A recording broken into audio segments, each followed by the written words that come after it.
প্রথমে একটি প্যানের মধ্যে দিয়ে দিয়েছি মেজারমেন্ট কাপের 1 কাপ পরিমাণ নর্মাল পানি, সাথে দিয়ে দিয়েছি 1 টেবিল চামচ পরিমাণ চিনি। চিনি পরিমাণটি কিন্তু আপনারা স্বাদ মতন কমিয়ে বাড়িয়ে দিতে পারেন। সাথে দিয়ে দিব কোরানো নারকেল 1/2 কাপ পরিমাণ, সাথে দিয়ে দিয়েছি স্বাদ মতন লবণ। এখানে আমি অল্প পরিমাণে লবণ দিয়ে দিয়েছি। এবার সবগুলো উপকরণ খুব ভালোভাবে নেড়ে মিশিয়ে নিব। সবগুলো উপকরণ খুব ভালোভাবে নেড়ে মিশিয়ে নেওয়া হয়ে গিয়েছে। এবার কিছুক্ষণ জাল করে রান্না করে নিব। এবার এর মধ্যে দিয়ে দিচ্ছি গুঁড়া দুধ। এখানে আমি 1 টেবিল চামচ পরিমাণ গুঁড়া দুধ দিয়ে দিয়েছি। এবার খুব ভালোভাবে নেড়ে মিশিয়ে নিব। আপনার চাইলে কিন্তু এখানে গরুর দুধও ব্যবহার করতে পারেন। এবার নারকেল আর দুধের মিশ্রণের মধ্যে দিয়ে দিয়েছি 1/2 কাপ পরিমাণ চালের গুঁড়া। এখানে আমি আতপ চালের গুঁড়া দিয়ে দিয়েছি। এবার খুব ভালোভাবে নেড়ে মিশিয়ে নিব। চালের গুঁড়া সেদ্ধ হতে কিন্তু খুব একটা বেশি সময় লাগে না। এই পর্যায়ে চালের গুঁড়ার মধ্যে দিয়ে দিচ্ছি সুজি। এখানে আমি 1/2 কাপ পরিমাণ সুজি নিয়ে নিয়েছি। এবার সুজিগুলো দিয়ে দিচ্ছি। সবগুলো সুজি দিয়ে দেওয়া হয়ে গিয়েছে। এবার খুব ভালোভাবে নেড়ে সুজিগুলো আমি রান্না করে নিব।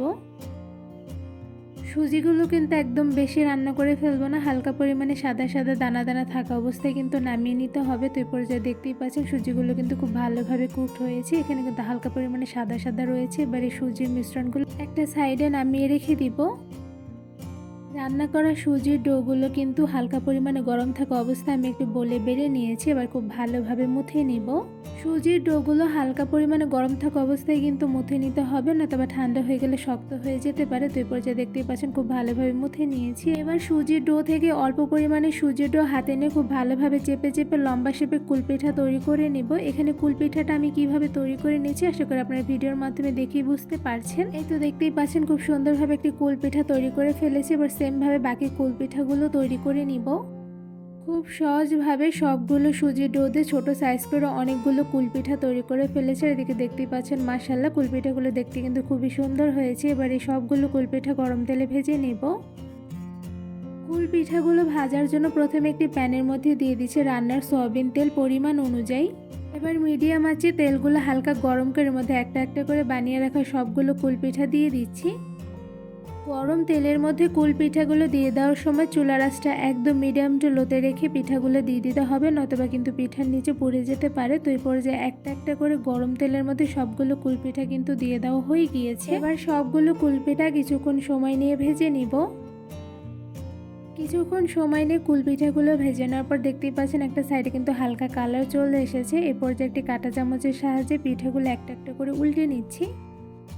কাঁটা চামচের সাহায্যে সবগুলো কুলপিঠা একটা একটা করে উল্টে নেওয়া হয়ে গিয়েছে। এবার আরও কিছুক্ষণ সময় নিয়ে কুলপিঠাগুলো ভেজে নিব।